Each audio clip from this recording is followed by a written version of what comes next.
Hi everybody, welcome to our MarSocSci webinar this afternoon. And for those of you who are new to the Marine Social Science Network, I thought I would really quickly introduce myself and then we will move on to introduce Easkey, who's here for her launch of her new book, which we're really excited to be helping do today. So I'm Emma McKinley, I'm a research fellow at Cardiff University and I'm the founder and chair of the Marine Social Science Network. MarSocSci is a global community of people interested in understanding relationships between people and the ocean in all of its different guises. So we have people working in a range of different topics, and all of us are interested in trying to understand that complicated relationship between people and the sea and what that means in various communities in different places. If you're interested in knowing more, you can find out more about us on our website, which is www.marsocsci.net, and sign up for our newsletter. We also have all of our previous webinars on our YouTube channel, which you can access. So we've had things on marine protected areas, blue economy, and we've got an upcoming one at the beginning of June on ocean literacy. So if you're interested in seeing more about the different sessions we've already had, then please do have a look at our YouTube channel and our website for more information. And if you need to get in touch, you can email us on info@marsocSci.net. So with that kind of quick introduction to MarSocSci, I'm going to say hi and welcome to Easkey. Easkey is, well, Dr Easkey Britton is an Irish surfer from Donegal and is a marine social scientist with her PhD from the University of Ulster. And Easkey, like many of us, uses her work to explore that relationship between people and nature, and particularly focusing on those ocean coastal environments. And we've kind of followed each other for a while and kind of had lots of conversations about how wonderful that relationship between people and the ocean is. And this book really captures all of those different opportunities that we have. So welcome, Easkey. Thank you very much for choosing MarSocSci as a place to launch this wonderful, beautiful book, 50 Things to Do by the Sea. Congratulations. Thank you. Thanks so much for having me. I'm delighted to be able to share a little bit more about the book and the journey to get there. And yeah, just really looking forward to having a conversation. And it's hard to believe we're here now.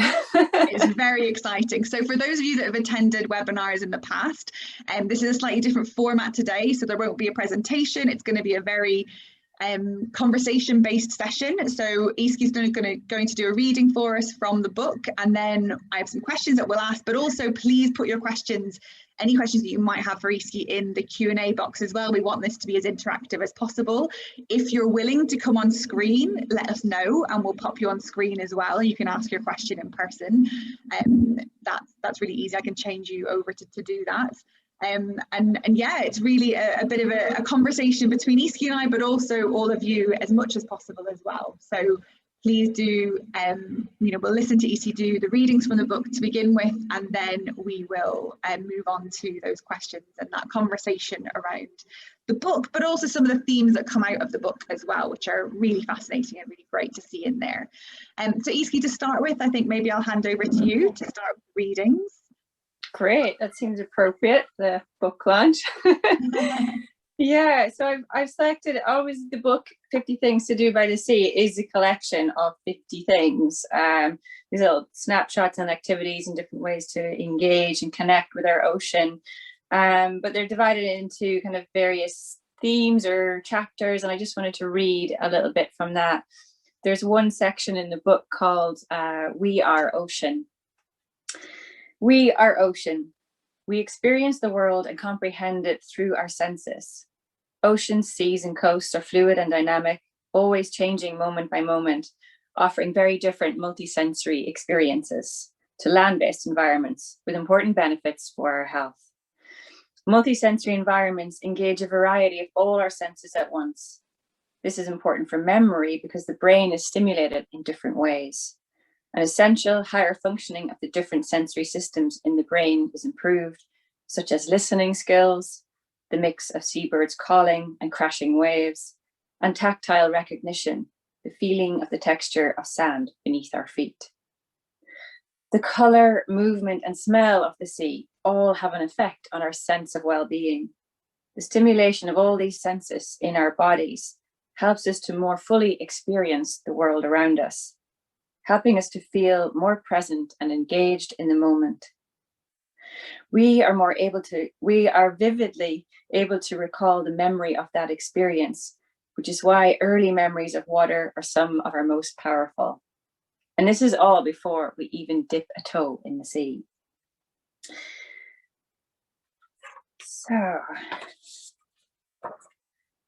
yeah, so a lot of the book speaks to our connection with the ocean and its influence on us at that more sort of physical and psychological level, how our bodies even respond when we come into proximity with the sea and the coast, and why that is. So there's a lot of the book that's focused on all the things the ocean does for us, which is just remarkable and awe-inspiring. Even with the writing of it, I discovered so many new things I couldn't believe I didn't know. And then there's another section later on in the book called Things to Do for the Sea. So this very much at the heart of the book as well is how to create this culture of care or reciprocity. So once we kind of have that appreciation or understanding of what the ocean does for us, hopefully it awakens a desire for what we can do for the ocean. Things to do for the sea. Climate change experts and authors of The Future We Choose, Surviving the Climate Crisis, Christiana Figueres and Tim Rivett-Carnac, emphasize the importance of a mindfulness practice that can help you learn to create a gap of light between yourself, the world, and your reactions. Why does this matter for protecting our ocean? Everything we consume has an impact on the ocean, with most of our waste ending up in the sea, where the cumulative impact of pollutants is reducing the resilience of entire ecosystems with unpredictable and potentially disastrous consequences, not only for marine life, but human health too. Cultivating greater mindfulness allows us to become more conscious of our actions, to act as citizens and not consumers, to become aware of the power of our decisions and vote by spending our money on ethical and sustainable products, or better yet, reduce, reuse, and recycle. This chapter presents simple yet effective examples of this mindfulness in action, such as the Think Before You Flush campaign. I never really thought of going to the loo as possible mindfulness in action, but there's all kinds of things in the book. There are lots of things in the book. Thank you very much. I think those readings really highlighted some of the themes and the kind of bookends of the piece and the different connections and roles and responsibilities, I guess, that kind of come out through the book, the opportunities for us to engage and connect with the ocean in different ways. So to start us off, as I said, this is going to be much more of a conversation than we normally have through the MarSocSci webinars. And it's a chance for you to not only tell us about the book, but also tell us about your journey to writing the book and how you got involved in marine social sciences. So to begin with, I guess my first question is, who do you see the book being for, and what do you hope for it to achieve now that it's out there and it has been published? Yeah, what I really see the book as being for everyone, no matter our level of connection or engagement or understanding of the sea. And it's probably especially fun obviously for families, adults and kids, but that was the aim, to make it as accessible as possible for everyone. And yeah, I think the hope is that it helps people to better understand that link between a healthy ocean and then our health and well-being. That's a big focus. And get to consciously and directly experience the benefits, as well as feeling empowered by the actions they can take to protect the sea.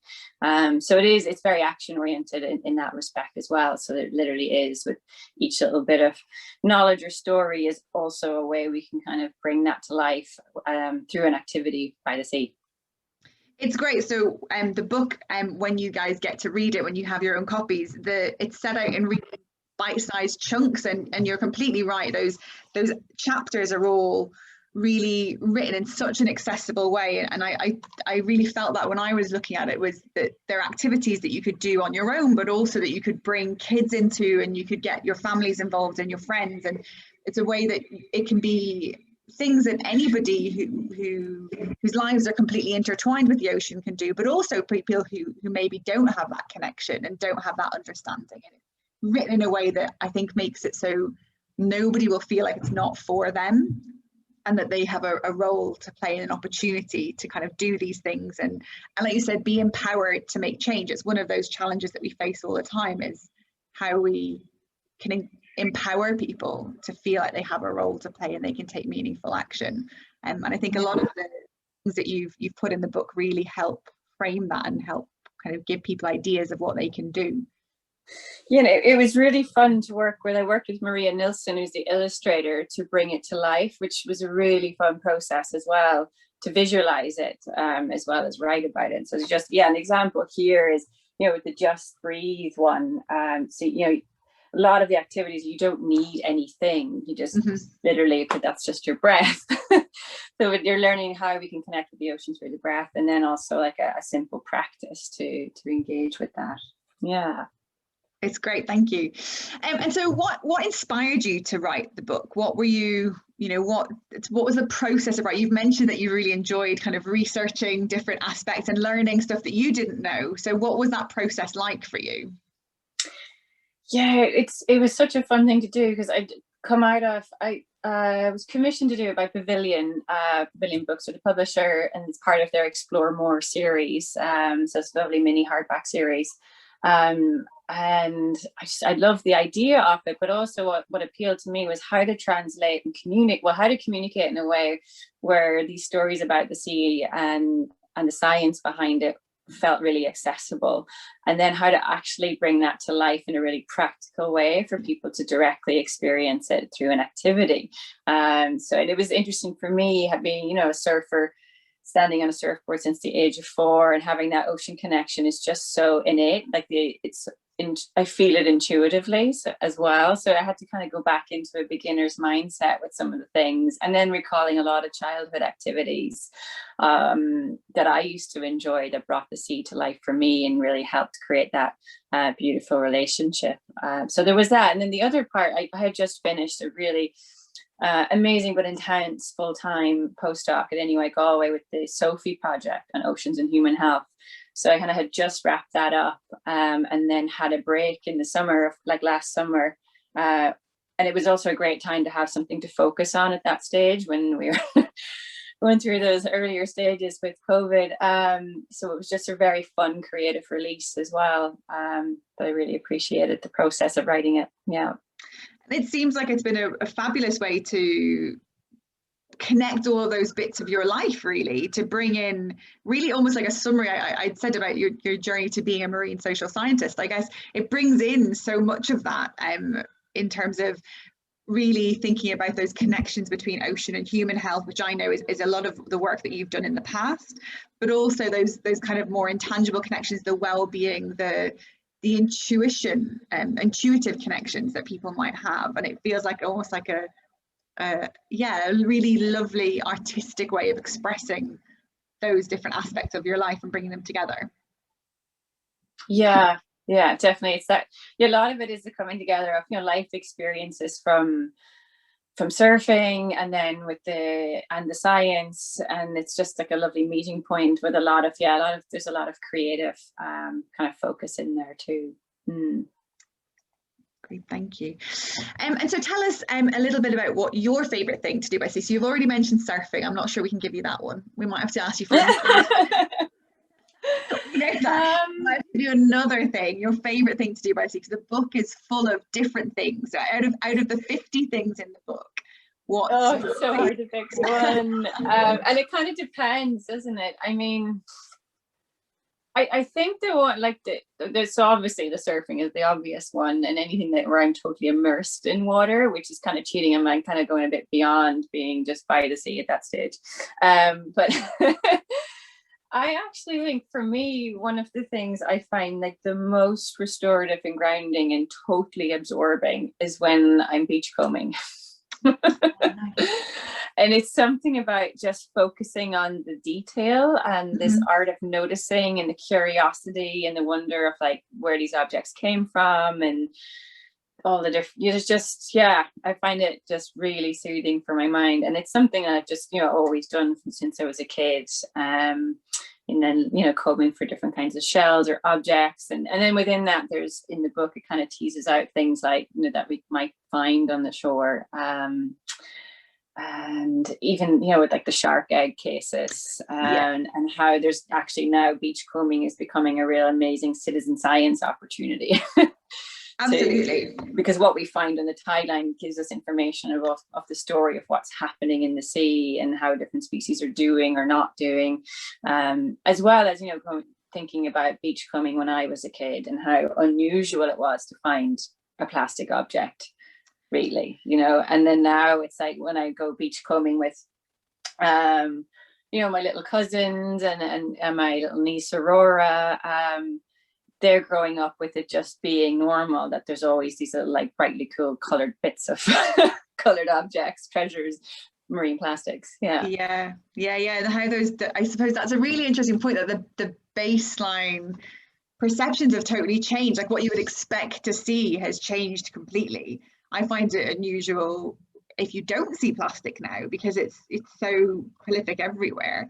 And for those who haven't yet seen the book, the illustrations of the shark egg cases are just fabulous. I really love them. I think they capture the chapter is the Great Egg Case Hunt, and I think those sorts of things in the book that really highlight, like you said, those actions people can take, getting them involved in citizen science. So it's a way of getting them outside, getting the well-being benefits, but also getting them contributing to research and really having a role, which is just brilliant. It's just described in such an accessible and easy way, things that people would see and in, you know, as they're walking on the beach with their families, with their kids. One of my favorite things in the book is your description of the sit spot. I loved that idea of having a place to go to and to sit and breathe and be in the ocean, or well, by the coast, by the sea. I was sneaky to ask about where your favorite sit spot is. A tightly guarded secret. It could be. Actually, it's the sit spot has become something I've really returned to this last year, and I've found a new, like, sit spot. It's literally down the end of our lane, you kind of across a field, and this bit of coast you can't see from the main road. I live here in Mayo, between Westport and Lewisburg in Clew Bay. And yeah, especially when it got really busy in the summertime and all the beaches were packed with people, it was this little spot of solitude that we'd been passing, you know, for years. I'd never even noticed it, but because of lockdown and then that initial, in the early days, 2 to 5K limit or whatever, we were really exploring everything we could as close to us as possible. And that's how I found it. So this beautiful little cove tucked away, and you've got amazing view of Crowpatrick and then on the whole bay, but it's always kind of sheltered by these rocky outcrops and then this little sandy cove.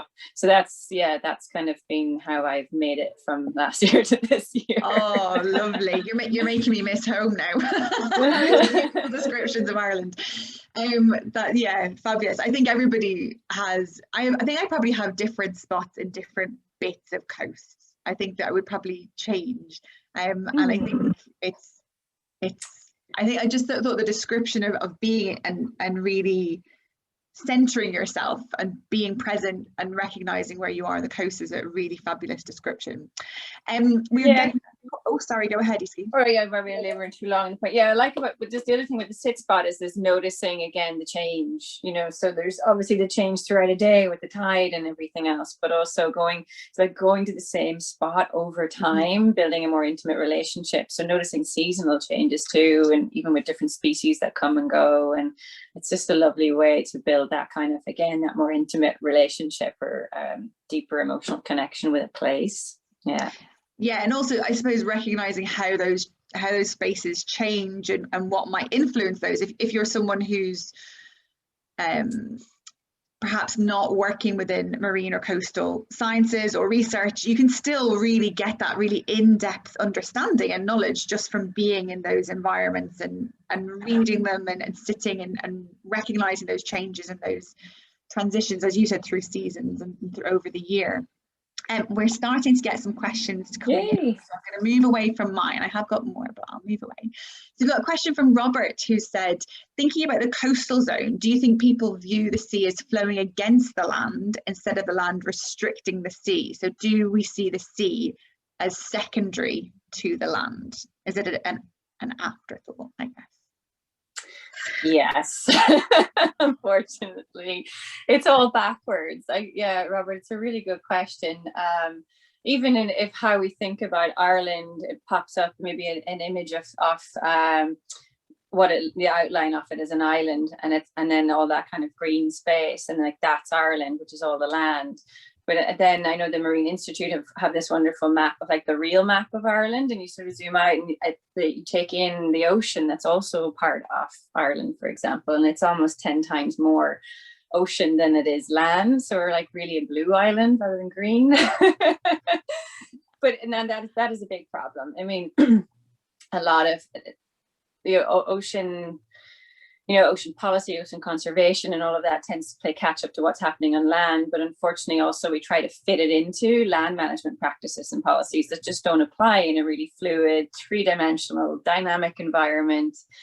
And so there, definitely needs a real mind shift there. And then looking at the connectivity, because so many of the impacts in the ocean have their origins on land, and so it's how they're speaking to each other. And I'm really drawn to that space too, where land meets sea is a really powerful place to be as well. I think we can learn a lot from those spaces. Yeah, it's definitely a challenge that I think lots of us working in that kind of marine social science space recognise as being something we need to try and move away from, I think. So keep questions coming in if anybody's got any more. We've got one, thank you, popped up, there you go. So from Lorcan, to what extent, if any, do you think the growing popularity of cold water swimming will help restore consciousness from person-centric to geocentric thinking in Ireland? But also, that's something we're seeing in other places as well. So I guess that kind of growth of wild swimming and open water swimming that we've definitely seen in the last 12 months. How do you think that will kind of restore that conscious connection and geocentric thinking? Really good question. Thanks, Lorcan, and hey, thanks for joining. Lovely to have you. I think it's been remarkable to see the pull the ocean has had on people at a time when we're going through this collective trauma and crisis and seeking some form of restoration or healing, that so many people are going to the water, go into the ocean. And it's interesting because a lot of the research I did was like pre-COVID. We did studies with sea swimmers, with the Near Health Project at NUI Galway, and a lot of people would have shared why they go to the water is because the water holds them. So there's this ability to kind of surrender and release whatever it is we're feeling without judgment, to just kind of, it's such a space to let that go and also be held, which is really interesting at an individual level.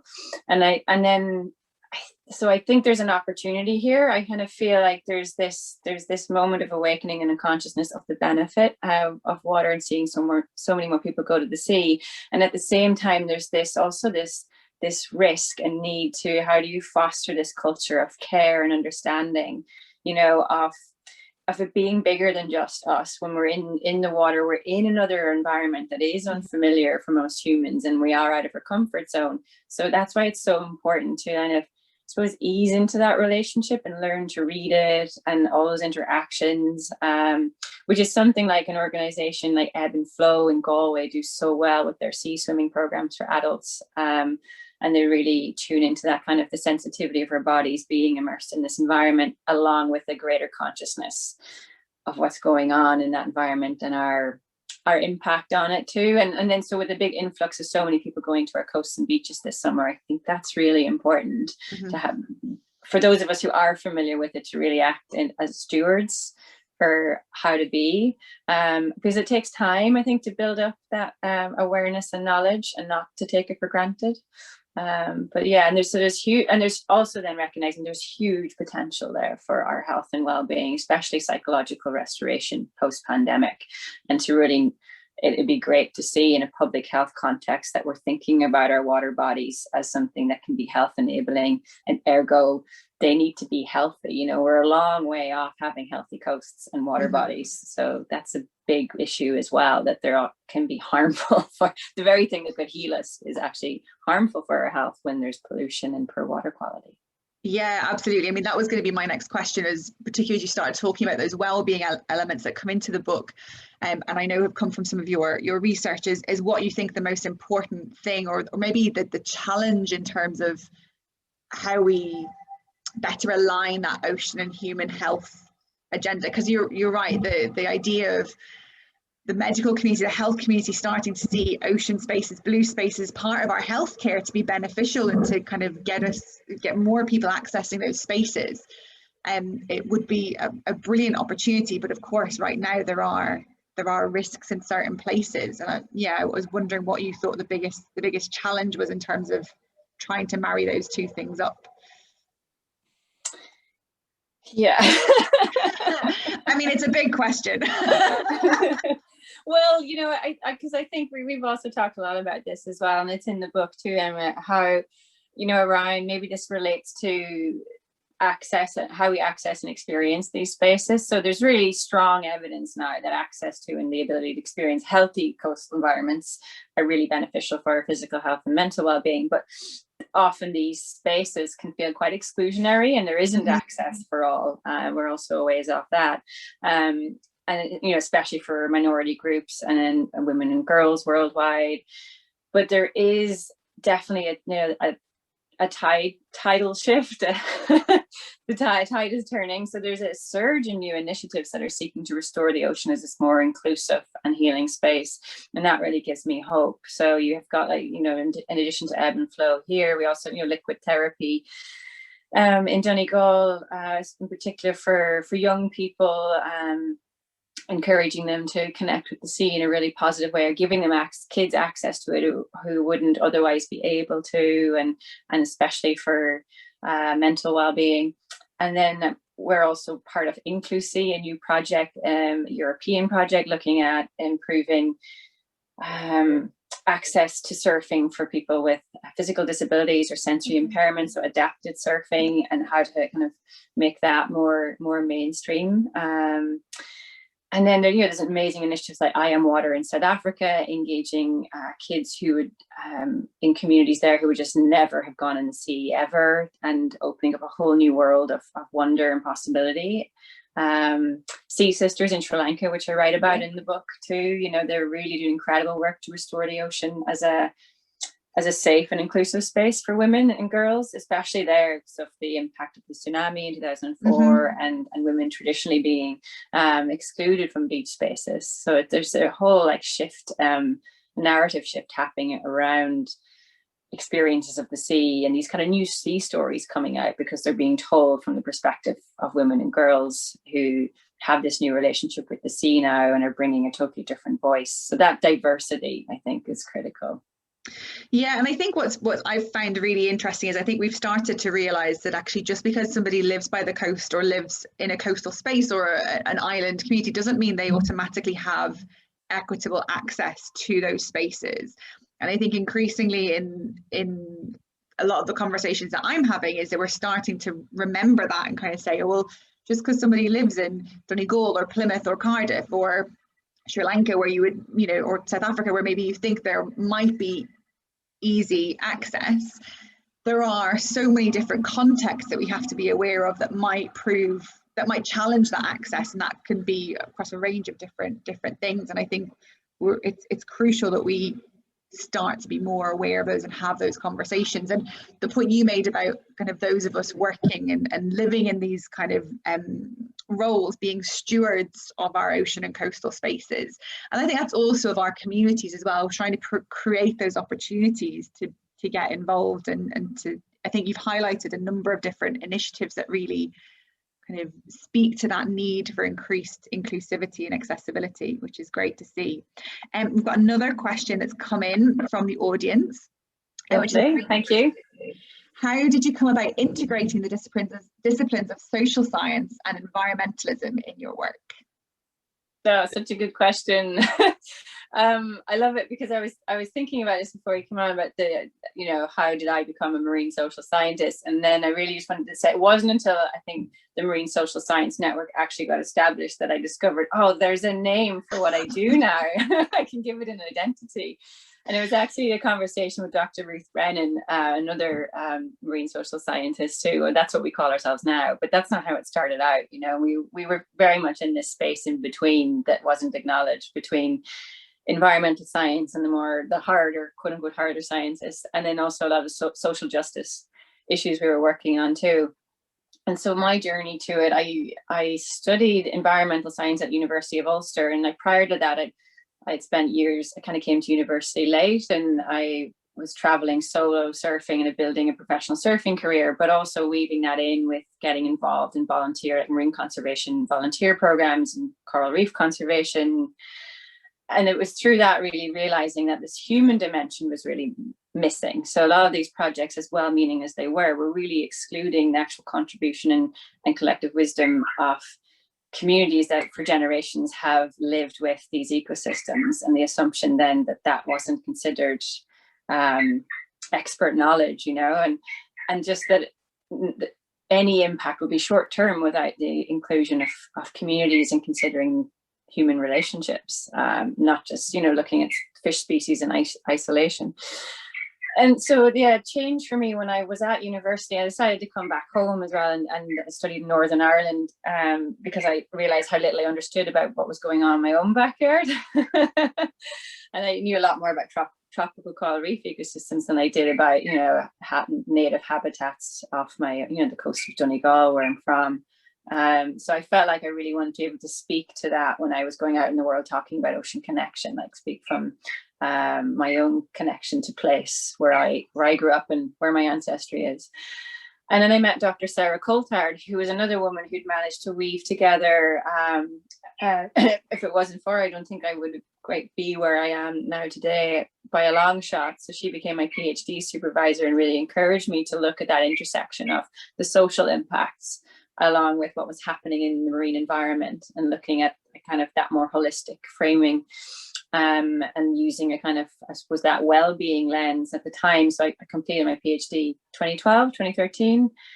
And what was coming out of the work I was doing, I was looking at social well-being impacts in fishing communities and fishing households in Northern Ireland, where fisheries were in like massive decline. And also marine ecosystems were in massive decline. So looking at the impact of that, you know, when your life is so woven with the sea and your identity, what impact does that have? And I was kind of totally unprepared, really, what was coming out were these huge, you know, the psychological impact and the mental health impacts, and that just wasn't talked about at all. And it's great to see kind of that starting to shift now, but yeah, so it just was a very quite an organic, very fluid process of my own identity constantly evolving throughout that as well. Yeah, so definitely not a linear path. No, it's wow. Yeah, I think many of us that work in this kind of area now have probably done similar journeys. We're like, oh, it's people we need to understand. Yeah, the ocean would do just fine without us. So, yeah. Well, yeah, exactly. it's not the fish, it's, you know, it's not really fisheries management. It's managing people who are using the fish or the coral reefs or whatever. Yeah, absolutely.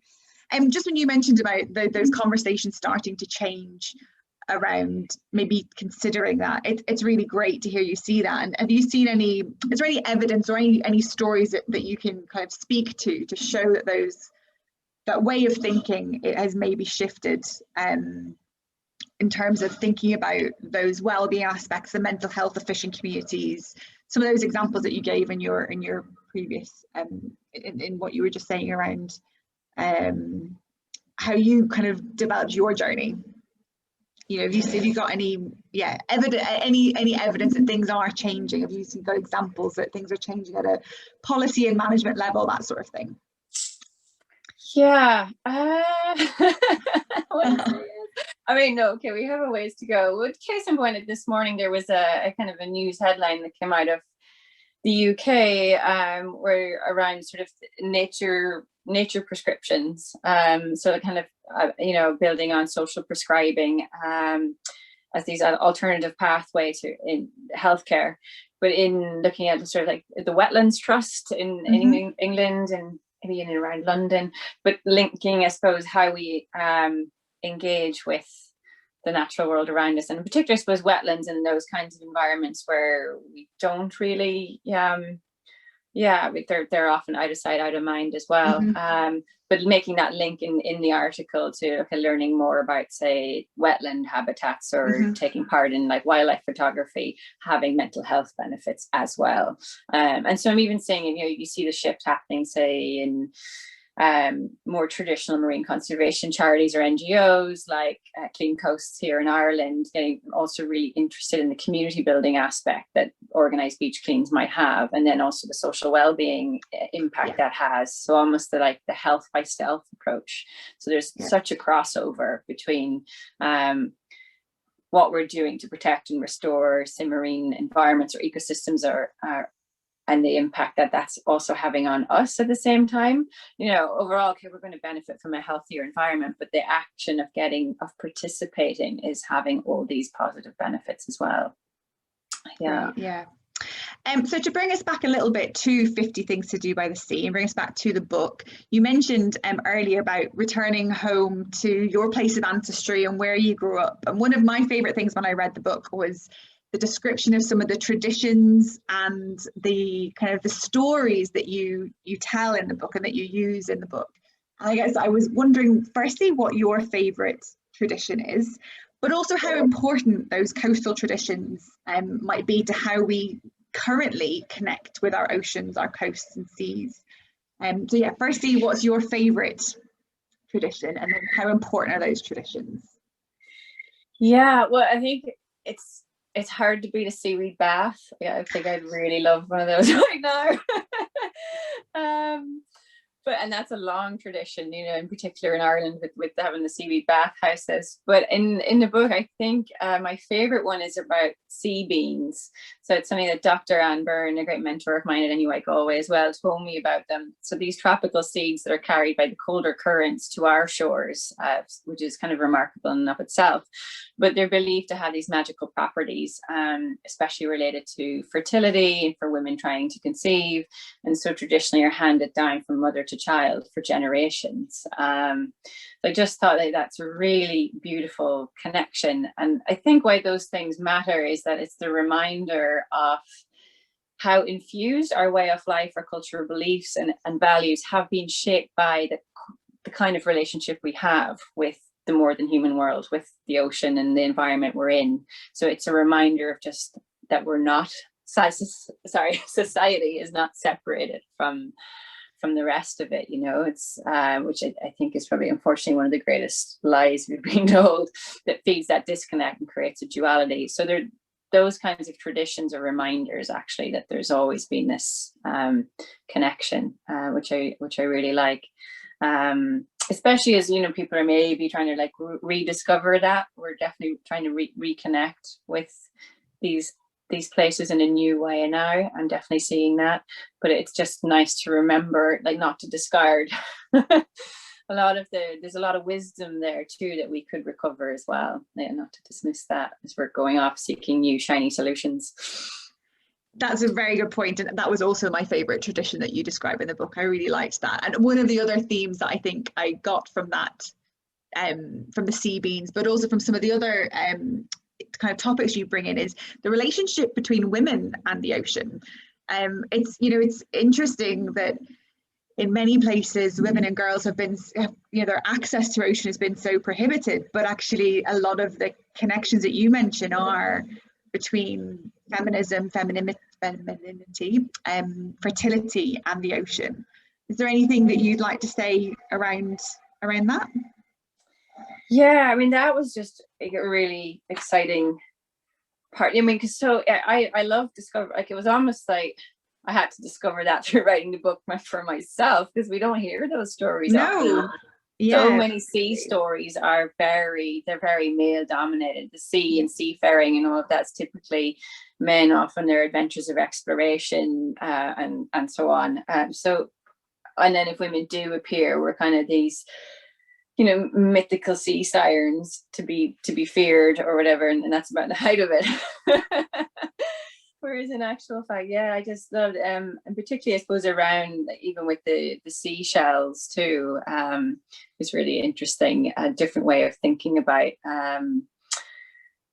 yeah, women, the feminine, and fertility, and just how much of that symbolism has been inspired by the ocean, which is so life-giving. So it's kind of throughout the book, even things like discovering how amniotic fluid, so where we kind of spend 9 months of our life before we come out into the world and they're, you know, forced to breathe air, and amniotic fluid is the same density as seawater. So it's that, you know, why we feel so held maybe when we go into the sea, or feel that sense of like freedom again. Maybe it's triggering that memory, the biological memory we still have, and a lot of things like that. And then even like with surfing too, and its origins in ancient Polynesia, and there being so many women part of that story too, in what is now a very male-dominated sport. So I think there's great power in reclaiming those stories. Yeah. Yeah, I thought that when I was reading it, that there's so much opportunity and so much coming back to those new stories, that making sure that those voices are heard, both kind of historical stories and traditions to reconnect us to our past and the connections with the ocean and coasts, but also those stories now. It was definitely a theme that came out very, very strongly for me. It's great to hear your reflections on that, and it was brilliant. I read stuff out when I was reading it myself. I was reading out sections to my husband going, oh look, this is new, I've learned something. It was great. So I'm really glad that you kind of enjoyed that bit as well. In the book you also talk about ocean literacy, and for those of us who work within the marine world, we know that right now we're in the UN Ocean Decade, which started in January. One of the big drivers that's being kind of aspired to as part of the UN Ocean Decade is this idea of enhancing ocean literacy. And I would first like to ask you what your thoughts on this concept of ocean literacy are, and what we need to do, or what we can do to deliver that and to move forward with that. I do write about it, and although I mean the concept and the wording is somewhat inadequate and a bit problematic, and we've talked about that too, with the language we use and when we describe a lot of especially our connection with the ocean, kind of could do with a bit more imagination. But let's go with ocean literacy, and I write about it as, what is it? It's about understanding the ocean's influence on us and our influence on it.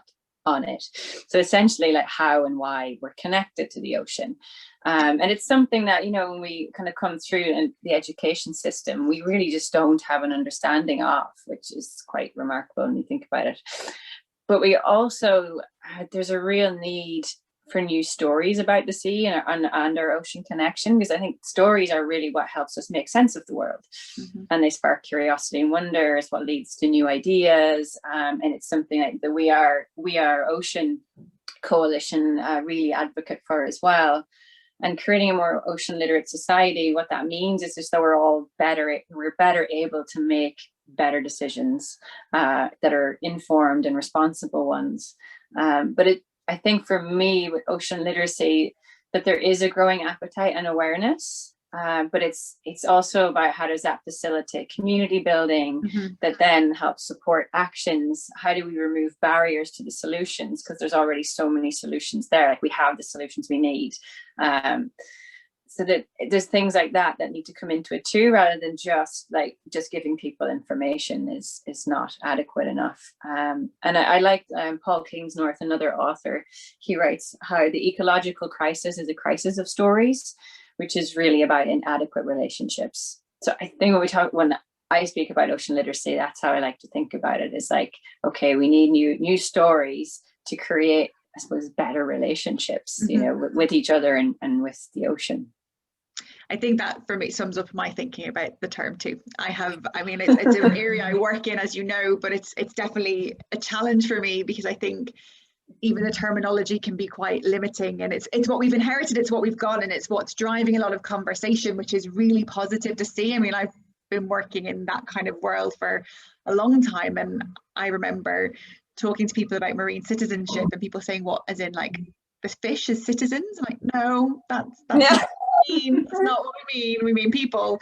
So it's great that those conversations have moved on, but I agree completely that it needs to be broader and much more about relationships rather than knowledge, because you can care about something and not know what a species is, but you can care about it, and you don't need to know its breeding cycle or whatever information might be pertinent in that conversation. Yeah. And it assumes, I suppose, a more scientific form of knowledge that gets privileged. And of course, science matters, but it's not to exclude then, you know, when it comes back to language, in particular, I'm thinking of, for example, in Ireland and in Gaelic, you know, Lorca McBride, who's here, is doing wonderful work on that, and a more like ecological, restoring more ecological connection to place, in particular, how there's so much meaning in our language in Irish that we've lost, that is full of a richness of this ecological relationship with place that's very intimate, very nuanced understanding of every kind of nook and cranny of the coast. And there's this word dúchas, which speaks to rather than having, you know, like a word for nature that separates us from it. Dúchas means belonging to place, so belonging to the sea or belonging to the mountain. And yes, I really like it framed that way. Because when we speak about nature, then there's assumption that we're not talking about ourselves. We are ocean. So absolutely. And I think that's definitely one of the challenges is and one of the things that's coming up in quite a few conversations I'm having at the moment is trying to stop that duality, that we're not meant to be separate. Like, we're not some sort of separate being away from nature.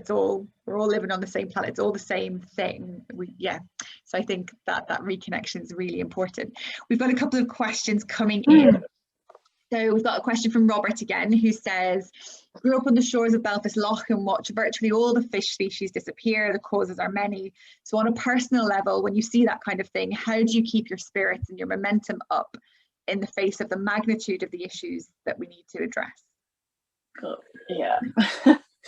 It's so heartbreaking, especially when I'm the work I do, I'm motivated by a love for the ocean that's been instilled in me from the get-go, from before I can remember. And then, so the more closely connected we are with it, then the more impacted we are by the loss. And I think it's really important. So a couple of things, really important to acknowledge that loss, like to feel it, to grieve, you know, because at the same time as we're kind of awakening to the potential and for the ocean to like heal and restore us, it's declining and deteriorating in our very hands. And coastal ecosystems are some of the most degraded ecosystems in the whole world. But at the same time, I suppose what gives me hope is that there's still so much there. Although we've lost so much, there's still so much that's worth saving. And so I think it's acknowledging the loss, and also then just really rolling up our sleeves, having each other's back, and getting much bolder and braver about doing what we can for what's still there in the time that we still have. And so I think that's also what I'm enriched by, is having those close encounters and moments of awe, and really appreciating them when I have them. When I'm in the ocean and I, you know, meet a seal or watch a gannet diving, or, you know, so it's just really allowing ourselves to let the fullness of those experiences in, at the same time as we're noticing, wow, there's far fewer gannets on that rock colony this year, or, you know, so it's never too late, as long as there's still a fish or a whale left in the sea, in my opinion. Well, and also, like you said, the solutions are there. You know, I think we have to make the most of the opportunities we have. And for me, some of the strength I'm drawing right now is that there is a whole lot of conversation happening about the ocean decade. We're seeing the new normal media coverage of ocean environment, climate increasing it's so much more than we would have seen 5 years ago.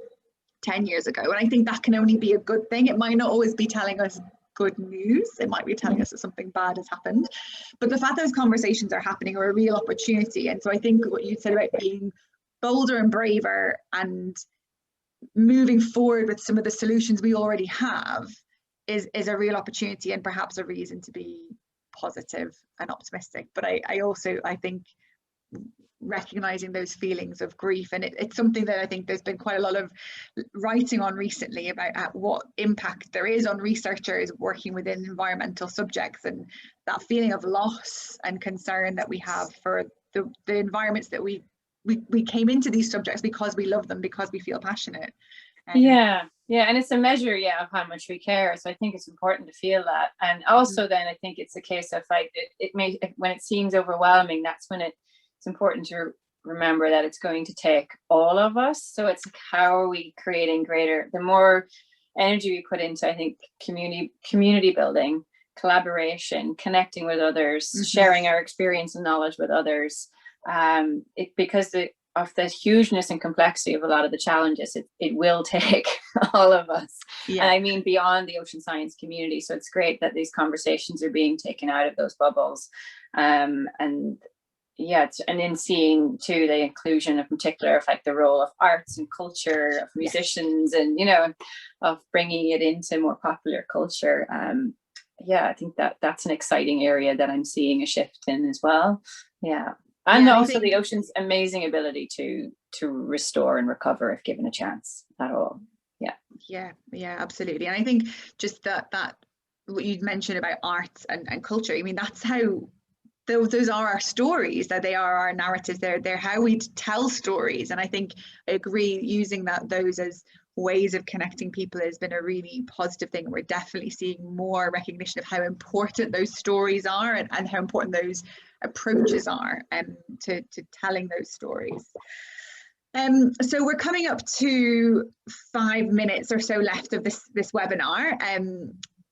We have one other question in the Q&A box at the moment, but it's about recommending authors or books in the field. So what I'm actually going to suggest is that Easkey can send us a list of maybe some of the authors she's mentioned as she's been speaking.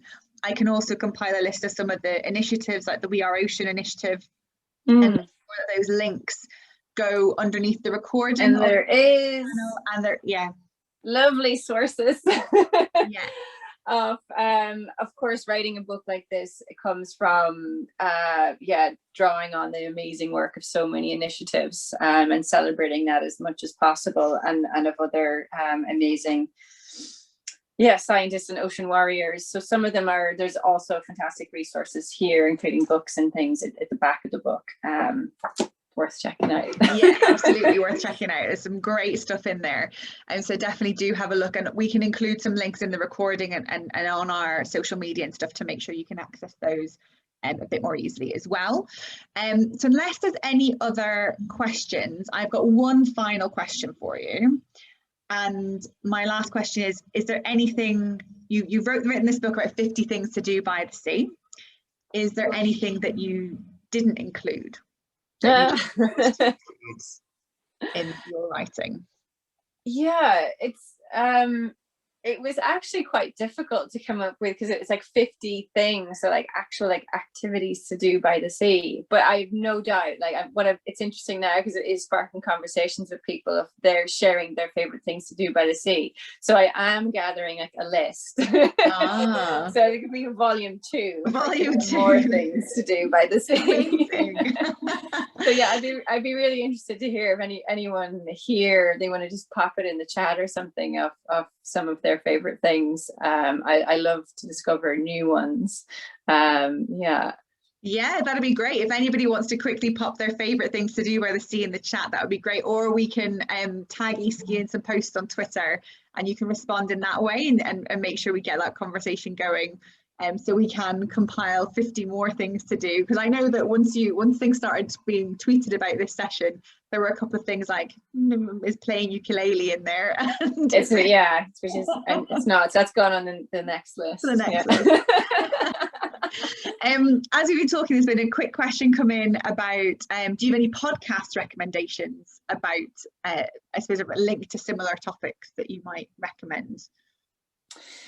So I love the Water People podcast. That's by Lauren Hill and Dave Rastovich, surfers based in Australia, but they have some really fantastic conversations, a lot around that human relationship with the sea, but also kind of more social justice issues as well, and gender-based ones.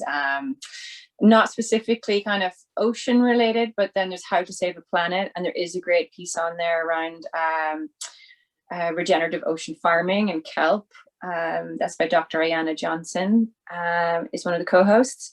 There's Spaceship Earth podcast by Paloma and Dan Burgess. So I love that. Great riffs and there's some ocean related. Yeah, so there are so many. There are a lot, aren't there? There are loads.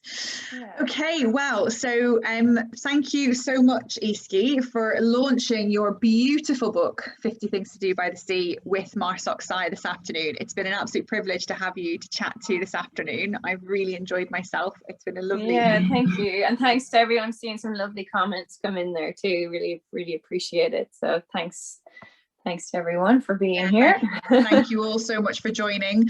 As I said, the recording will go on the MarSocSci YouTube site probably by the end of today, and I'll also try to include any links, including the order link for the book, but also some of the groups initiatives that Easkey mentioned. Thanks, Robert. Thanks for the questions as well. Yeah, they're great questions. And then if anybody wants to get in touch with us, you can email through info@marsocSci.net, and we can either put you in touch with Easkey directly if you haven't already got his contact details. But again, if you haven't already got a copy, plug in. It's now out. It is in the stores, I hope. And it's a beautifully written book, and as you said, it really is for everybody. I mean, as somebody who's been working in marine sciences for 20 years, there was stuff that I learned that I'd never known, and there was stuff... I've left Ireland a long time ago, so it was so lovely to read stuff about home that I didn't know and traditions that I hadn't heard of. And it is a beautifully researched and beautifully written book, but perfect for those of us within marine science, but also for people who just want to know more about the ocean and what they can do. So thank you very much for... Thank you. Congratulations and best of luck with it. Thanks so much. Thank you everybody for joining us. Yeah, thank you. Thanks, Anita, for joining as well. Saw you pop up there. So I'm and all the family, I think they might be on. There's a few people. All my family. There's definitely some family in there, yeah. Yeah. So shout out to you guys. Thanks so much. Brilliant. And Easkey, is there anything that you would like to say just as a final word before we end the session? Lán Lorcan. Yeah, just, well, you go buy the book. Go buy the book. I know. Yeah, I just think really, yeah, what do I want to say? I just feel very grateful to be able to write and share some of my experiences. So I just, really encourage people to go and create their own stories with the sea, and pass them on, and introduce something new to someone else this summer when you're by the sea. And that's it, really. I think that's a great ending point. Yeah, tell your stories and introduce someone to something else, something new about the sea. Great. Yeah. Thank you everybody very much for joining us. Stay well and safe, and hope to see you at the next webinar. Easkey, good luck, congratulations, and good luck with the book, which we know is coming out later in the year. A little sneaky information. There's another book coming. Easkey's been busy. Yeah, a lot of writing going on, yeah. And maybe you'll come back and talk to us about that one later in the year as well. Thanks so much, Emma. Thank you so much. Take care. Bye, everyone. Bye. Take care. Bye, everyone.